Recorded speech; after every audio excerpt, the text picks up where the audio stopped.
السلام علیکم ورحمۃ اللہ وبرکاتہ۔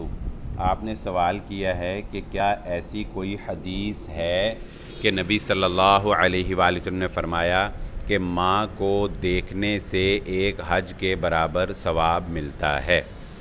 دیکھیے، اللہ رب العزت انسانوں کے دلوں کے حال کو جانتا ہے۔ میں یہ کہتا ہوں، ایک حج تو کیا، جب کوئی انسان محبت سے، چاہت سے، خوش کن چہرے سے، مسکراہٹ کے ساتھ اپنی ماں کے چہرے کی طرف دیکھے اور ماں اپنے بیٹے کو دیکھ کر خوش ہو جائے، تو میں یہ کہتا ہوں کہ ایک حج نہیں، پتہ نہیں کتنے حجوں کے برابر اللہ رب العزت اس کو ثواب عطا فرما دیں۔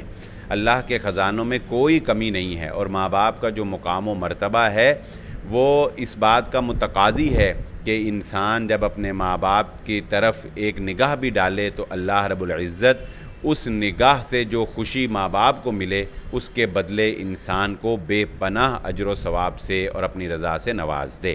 لیکن جہاں تک معاملہ ہے حدیث نبوی صلی اللہ علیہ وآلہ وسلم کا، تو ایسی کوئی حدیث اللہ کے نبی صلی اللہ علیہ وآلہ وسلم سے ثابت نہیں ہے جس میں یہ کہا گیا ہو کہ ماں کے چہرے کی طرف دیکھنا ایک حج کا ثواب کے برابر ہے۔ واللہ اعلم۔